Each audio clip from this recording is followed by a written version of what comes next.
Hi, Misha here, and it felt like a good time to revisit some Japanese battleships. In fact, I have all 8 of the modern Japanese battleships, dating back to World War I and running through World War II. There were also the members of the Congo class, but those started off as battle cruisers and were later updated to battleships. So it's kind of a different story. These were all built as battleships. The first 6 here were all laid down during World War I, although several never saw service, and then the last 2 were laid down prior to World War II. And we have 8 models, all 1/1100 scale diecast. All but 1 are from Eaglemoss. The last one is from KB, which uses the same mold. So they're all within scale of each other, and they're all in different periods. Over on the left, we have the 2 sisters of the Fuso class. Fuso herself up here, and Yamashiro down here. Interestingly, there's a trend here I've noticed where they do the ship of the name class in a late configuration, 1944 usually, but then her sister tends to be an earlier configuration. For example, Yamashiro here is 1941, with Fuso 1944. On from those, we have 2 more ships that technically date back to World War I. This is the Issei class. We have Issei up here, 1944. And we have her sister, Hyuga,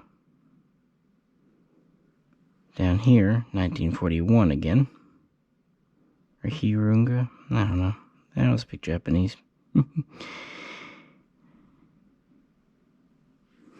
And then we have the 2 last ships laid down in World War I, although they were not completed till after.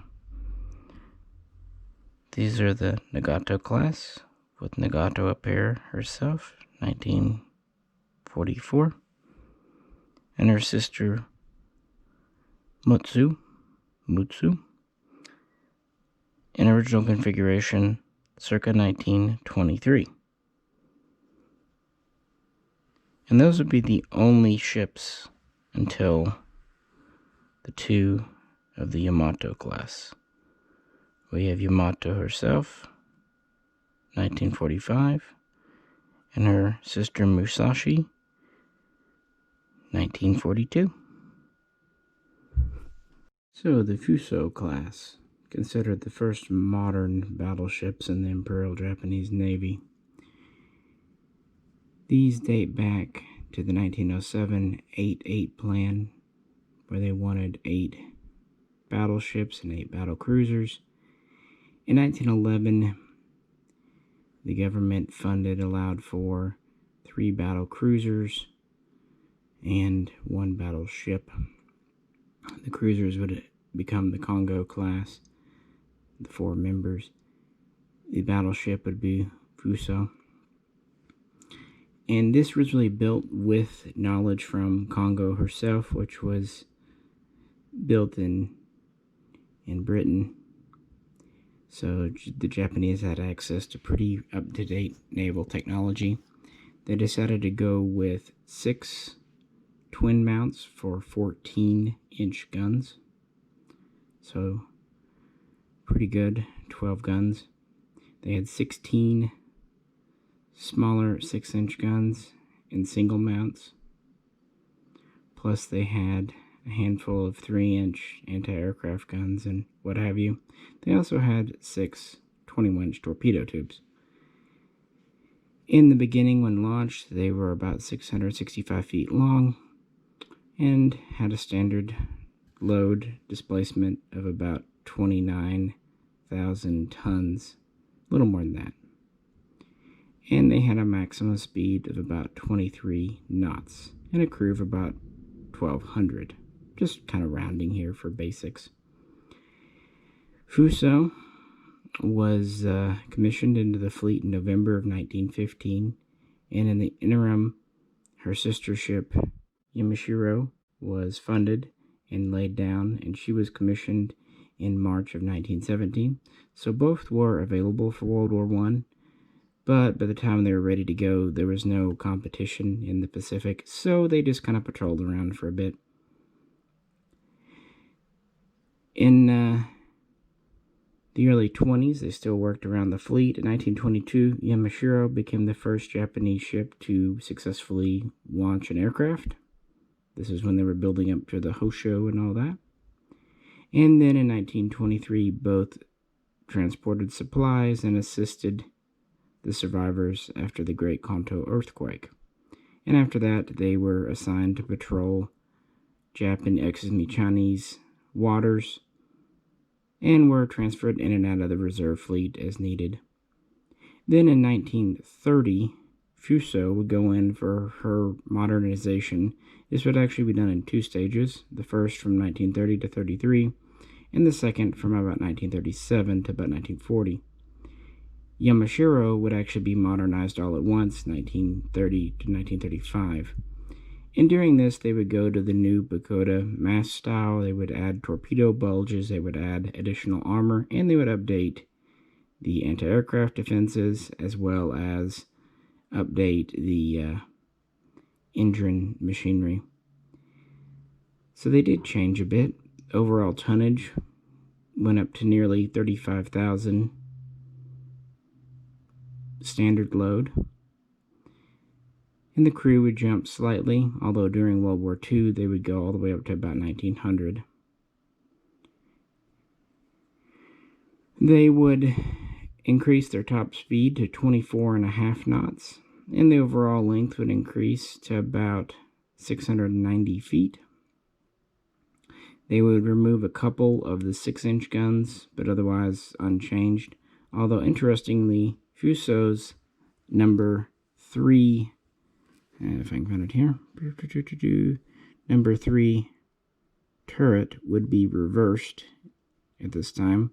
It used to point rear, and now it points forward. As far as I know, Yamashiro's was not altered.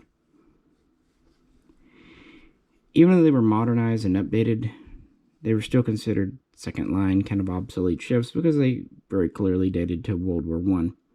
And they were built with kind of outdated technology. They had 12 guns and 6 turrets, but strangely, the 2 middle guns were not super firing. The 2 front and rear were, but the 2 middle ones were kind of an odd arrangement that limited their usefulness, and it also stretched out the magazines and whatnot. It wasn't an ideal system, although you see quite a few ships from that era set up like this.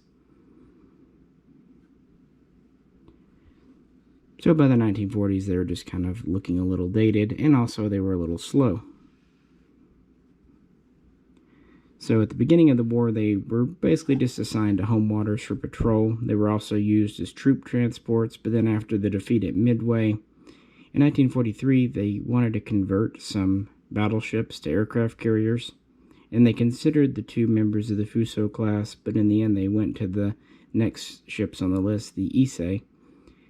So really all that happened to them in World War II, they would receive a few updates, including radar sets, Type 13, early warning, and Type 22 surface. And they would get improved anti-aircraft defense, if you can call the 25 millimeter an improvement. And really, they were only in one major engagement, one major battle, that being Leyte Gulf in October of 1944. They were at the southernmost tip the Surigo Straits, and both would engage and promptly be sunk by a mixture of bombs, torpedoes, and gunfire from other battleships. And both would sink within an hour of each other on the 25th, with very few survivors. I think fewer than a dozen survived from each ship.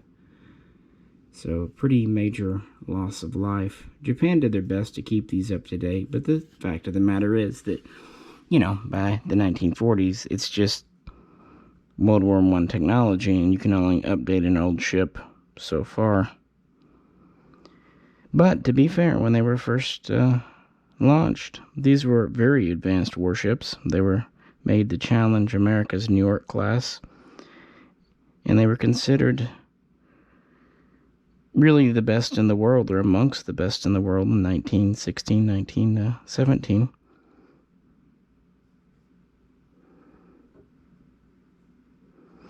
And 14-inch guns were very respectable even by World War II standards.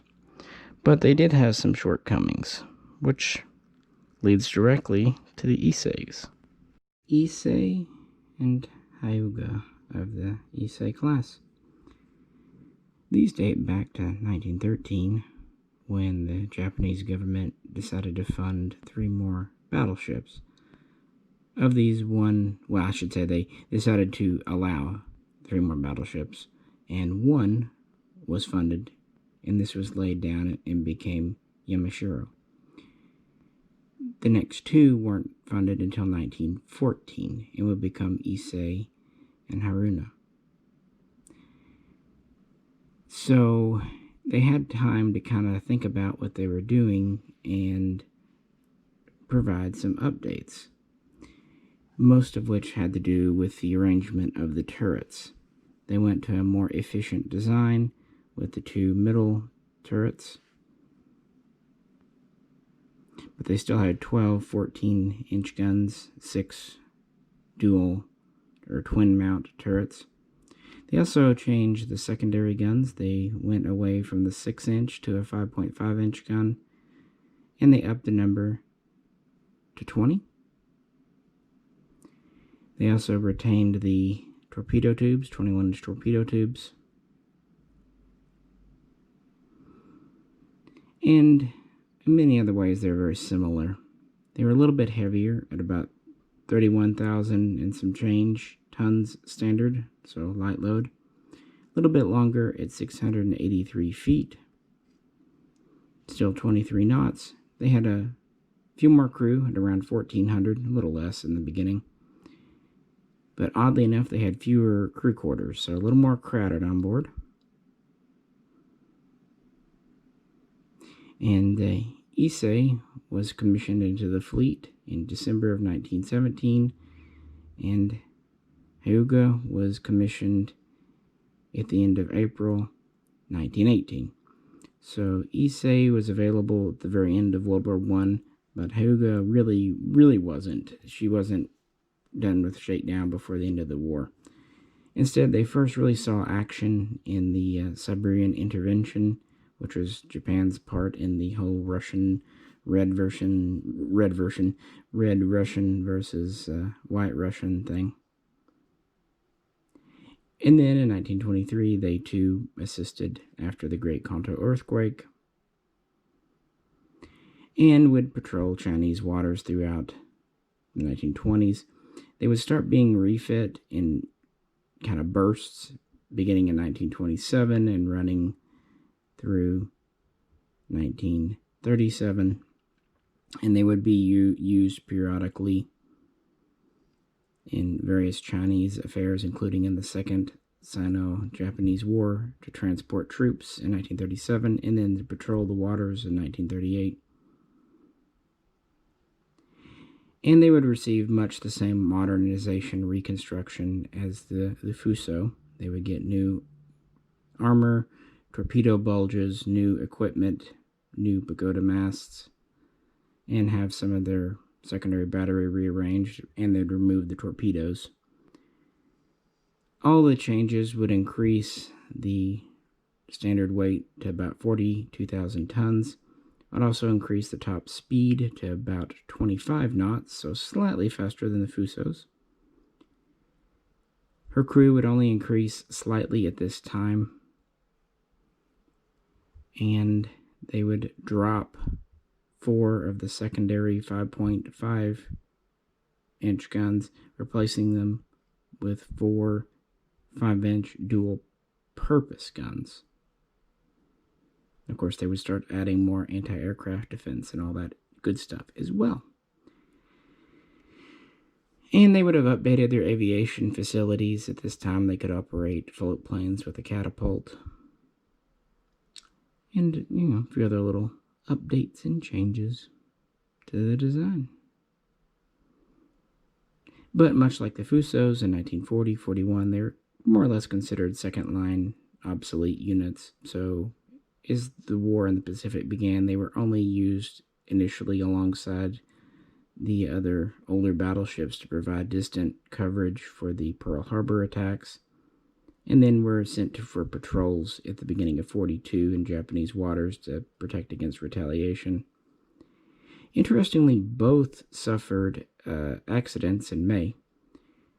Issei would have an accident, and her engine room would flood, or one of her engine rooms. This would require minor repairs.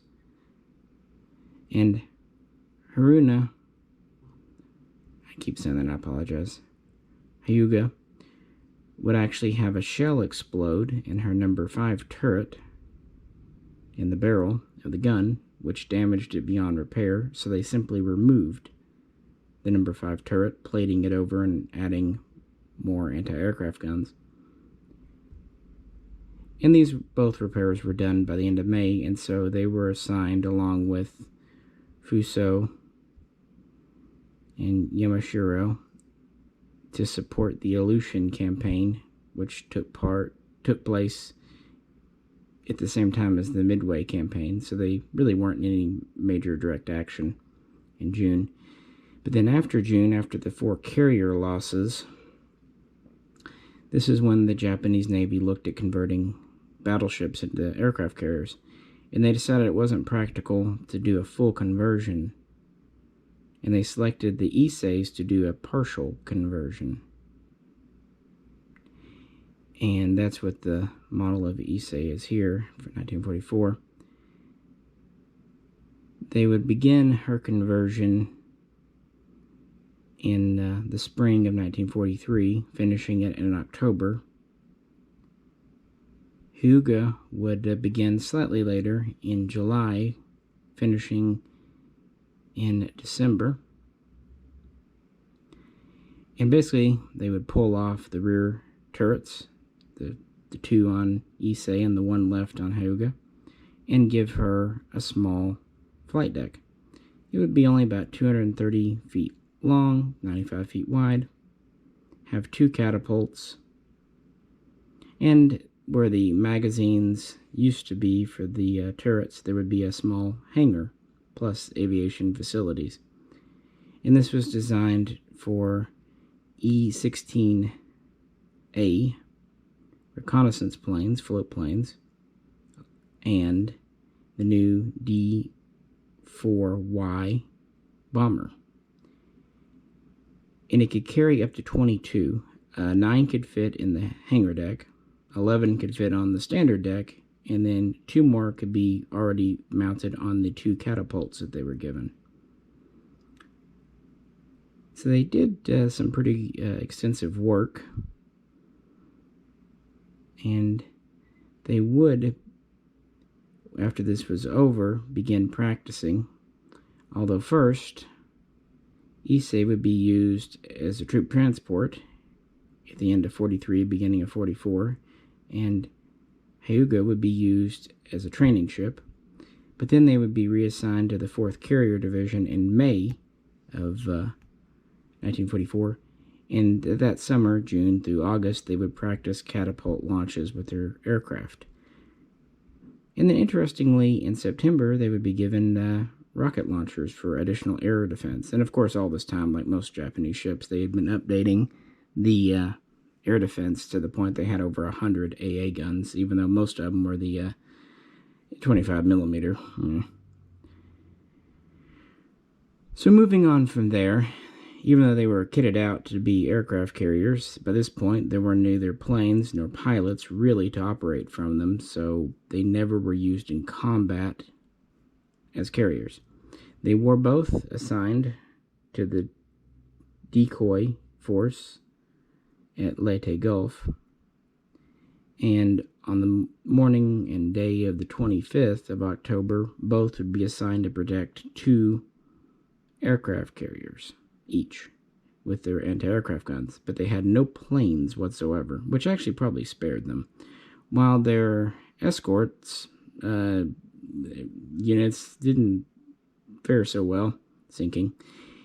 Both of the sisters here escaped the battle with only moderate damage, only a couple of hits and near misses, only light casualties, and it must be said this has to do with the skill of the crews. They were able to maneuver their ships very effectively. One thing, after the conversion to carriers, they were a little lighter and rode a little higher in the water, down to about 39,000 tons standard. So this might have helped a little bit. But they both were able to escape and get back to Japanese waters. And then they would both take part in maybe one of the last successful Japanese operations of World War II, Operation Kita, in February. This was an effort mainly between February 10 and February 20 to pick up Japanese citizens, workers, many important resources like petroleum, zinc from the colonies, and bring them back to Japan. And they avoided, along with the task force, a huge number of submarines, nearly 24 plus other things, really taking little to no casualties. So they would get back to Kure in March, but then be reduced to reserve because they simply had not enough fuel or any planes to operate these with in the first place. So why? And from there, they would be used as guard ships. They would be both lightly damaged during an attack at the end of March. Because of this, Issei would be towed off slightly. Hyuga would be kept in the bay. And that's pretty much where they would be. They would be stripped for a lot of parts, never sailing again. Both would be heavily damaged on July 24th during another bombing raid.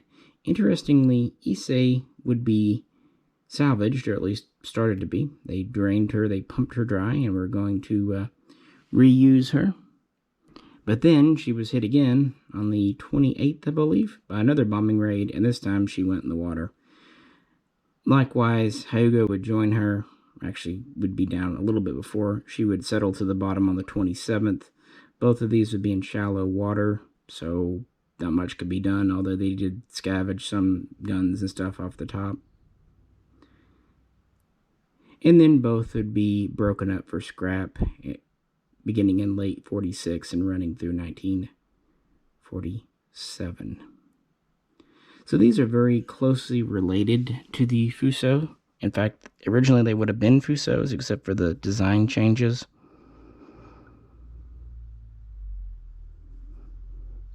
And had much the same fate. In fact, these 4 ships often operated together. But the next ships are a little different. Next up, Nagato and her sister ship, Mutsu. These were both approved in 1916, 1917, after the U.S. was doing some saber rattling. The funding was found to produce new battleships. And unlike the first 4, they were a pretty different pattern. Most importantly, they had larger guns. 16.1 inch. In fact, they were the first battleships in the world to launch with this large of a gun. Anything over 15, really. 15 was kind of the biggest gun of the day in World War I. And they were pretty fast and impressive besides. They were about 708 feet long, so a little longer than the Issei. Interestingly, that's about as long as the Isseis were after their first refit. They were about 720 after they had the aircraft deck added, but I digress. And they were a bit shy of 33,000 tons light load, but of course this would quickly go up as loaded as they were loaded. And they had a crew of around 1,300 up to 1,800 depending on the time. And they had 20 5.5-inch secondary guns. They had 8 torpedo tubes initially. And they had a top speed of 26.5 knots, so quite fast for that day. Pretty good range, too. But neither, even though they were laid down at the end of World War I, neither were ready. Nagato was commissioned in November of 1920, and Mutsu was commissioned at the end of October 1921 and just barely existed. Because of the Washington Naval Treaty, there was a lot of back and forth of a Mutsu, but in the end she was allowed to exist. For more on that, see my recent video on these. I'm not going to go too much into depth here because I've covered them recently. And again, they both helped the survivors of the Great Kanto earthquake. And like many other battleships in the Japanese Navy, they were used to patrol Chinese waters, would go in for refit and update in the 1930s. And when this happened, they received more armor. Their secondary battery was decreased to 18 5.5-inch, but then they received some of the new 5.5-inch dual-purpose guns. They slowly but surely pulled off the torpedo tube, starting taking them off in the 20s and finished it by the 30s. They added more armor, and so that the top standard weight became around 39,000, nearly 40,000 tons. This did increase, the top speed down to about 25 knots. And of course, they would start getting the new 25mm guns, and their overall length would be stretched out to over 730 feet. And they would be given aviation facilities to operate a couple of reconnaissance float planes.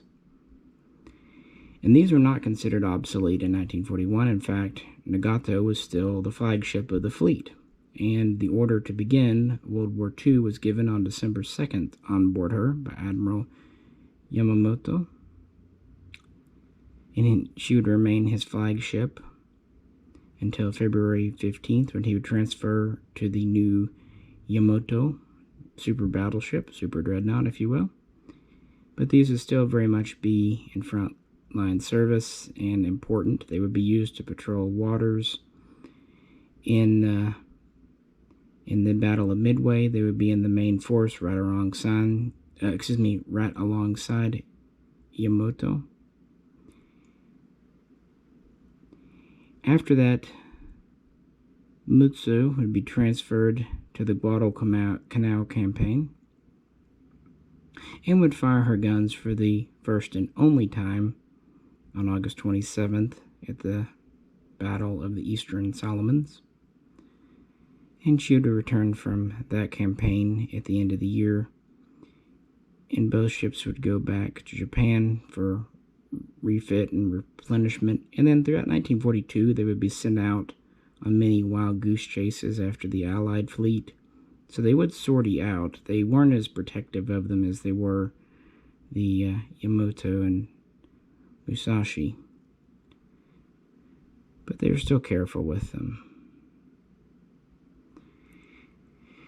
Unfortunately, Mutsu would meet a early demise, being used as a training ship early in 1943. Then in June, she was docked, and actually having representatives on board, dignitaries, when on the 8th, her number 3 turret would explode, splitting the ship in half and killing many sailors and even a few dignitaries that were visiting the ship.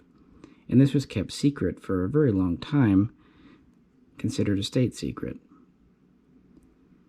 So she was lost. Nagato would continue to be used as a transport and what have you. She would be present at the Battle of the Philippine Sea, escorting aircraft carriers, and she would be at Leyte Gulf in the middle of the center force, and she would actually use her guns for the first and only time, really. She would be damaged rather moderately, kind of a death of 1,000 cuts, but still made it back to port for repair, and she would put in for repair at the end of 1944. But much like with the Issei's, they just didn't have the materials and everything, so Nagato was never fully repaired, and she was damaged during some of the bombing raids, most notably in July of 1945. But she would actually survive the war, although it was kind of a floating hulk to some extent. The U.S. would take control of her at the end of August, and they would assign her the honor of being part of Operation Crossroads in the summer of 1946. Nuclear testing. And believe it or not, Nagato would survive the first nuclear explosion, first detonation, but then the second one would do permanent damage, and then she would roll over and sink a short time later.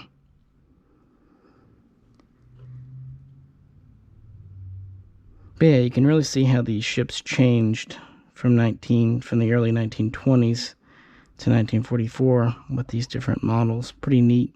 And again, for more, I've done a recent video on Nagato and Mutsu.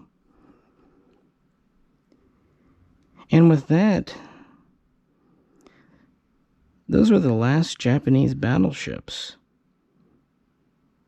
For a long time, at least. For over 20 years, so a full generation, the Nagatos really were the most advanced ships in the Japanese Navy. And they were respectable, even by the 1940s. Their 16-inch guns plus very adequate secondary battery were fine. But times were a-changin'. And again, not to harp too much on the Yamatos, but this is really something you have to... This is the culmination of not only the Japanese battleship, but really battleships in general. Among the last battleships ever made in the world, and the largest ever made. Japan began planning for these in the early 30s, studying designs primarily between 1934 and 1936, and finally kind of settling on a design in early 1937 after they'd abrogated the London Naval Treaty. They would order 5, 3 would be laid down, and 2 would be completed as battleships, and the 3rd would be completed as an aircraft carrier, Shinano. But these were done very much in secret, because the idea behind the Yamatos was Japan could never match the numbers of the USA, or the industrial output. But they thought if they could just get the U.S. in a major engagement, they could win or sue for a favorable peace. And so they designed this battleship behemoth, the super dreadnought, if you will, to take on multiple American ships. To that end, it had triple 18.1-inch gun turrets, 3 of them, so a total of 9 guns. And then it had 4 triple 6.1-inch guns, so 4 turrets with 3 6.1-inch guns each. These were actually taken off cruisers, the Megamis. And if that's not enough, they still had some smaller 5-inch guns, is kind of a tertiary battery, I guess you would say. Plus they had anti-aircraft defense guns, and from the outset they were designed to accommodate float planes, anywhere from 3 to 7, depending on the configuration and time. These were considerably larger than the Nagatos, at just under 70,000 tons light or standard load and over 72,000 full load. They would have a crew of 2,500 standard, up to 2,800 when used as a flagship. They were faster too, at 27 knots. And they were very well armored for the day. And they really tried to think of everything with these. Oh, and by the way, the overall length, over 860 feet. So, exceedingly more than the previous Japanese battleships. And even more than Allied ships like the Missouri class. Or, excuse me, the Iowa class, the USS Missouri. The problem was, even in the 1930s, when these were getting designed and even laid down, some in the Japanese Navy thought, hey, instead of designing battleships, maybe we should go for these newfangled carriers. After all, Japan had kind of led the way in carriers, but in the end, the powers that be really wanted battleships as a point of pride, much like with Germany with the Bismarck. So this is Musashi here in 1942, so as she launched. Yamato would be commissioned into the fleet just a week after Pearl Harbor on December 16, 1941. Then she would begin working up. Admiral Yamamoto would transfer his flag over to Yamato in February of 1942. And she was declared fully operational and fit for full service in May. And so Yamato was the flagship of the main body during the Battle of Midway, although she didn't really do anything there. And after that, she would be a major asset for Japan, but they were kind of scared to use her. Musashi here would first be commissioned in August of 1942 and would stand to work up. They're very similar, but it's worth pointing out that Yamato would launch with 28 anti-aircraft guns, Musashi would launch with 40, and there were some other minor changes. And throughout the end of 42, Musashi would continue to train and prepare. 1943, they pretty much moved between various Japanese ports. And then on Christmas Day, December 25th, 1943, fears of these being easily sunk by a submarine were really kind of validated when an Allied sub hit Yamato with a torpedo, doing pretty significant damage. So she would go in for repairs in early 1944. And at this time, they would update her armor and anti-aircraft guns. They would improve her structural stability, leaving Musashi kind of out there alone. And then in March of 1944, she too would be hit by a torpedo, doing minor to moderate damage.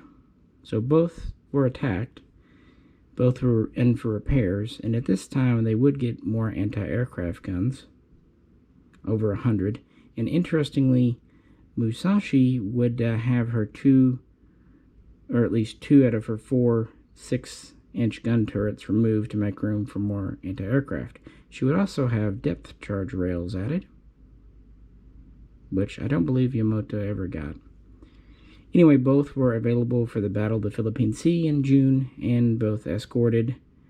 Pretty much both got away without major anything. And then in July, they were used as glorified troop transports, not for the first time either. Again, Japan was pretty reluctant to put these at risk.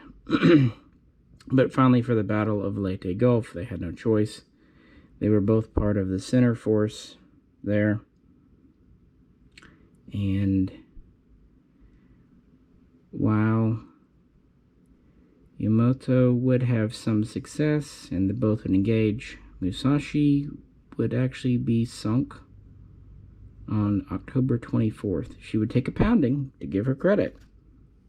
She really would.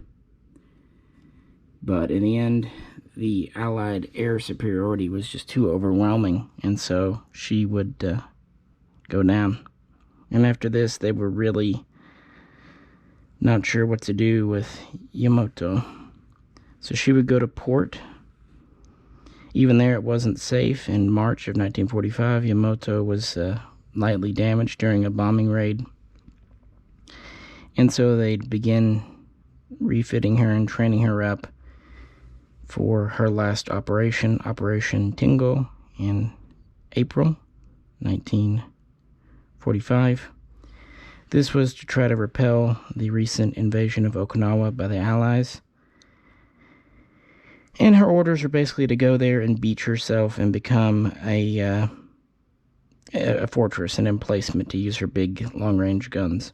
But this never happened. On the way there, she was spotted, and like Musashi, after taking multiple bomb and torpedo hits, she sunk on April 7, 1945. Thus, Japan effectively had no working battleships. The ones that were left were in port and not fit for operation, and the two most modern were at the bottom of the sea. Interestingly, both would, keep getting more anti-aircraft guns. When Musashi went down, I think she had about 130 total, and Yamato had 166. But again, a lot of them were the rather ineffective 25mm gun, which just had problems. And with these would end the last Japanese battleships, and really the last battleships in the world. Of course, the Iowas would continue, and Britain would have the King George.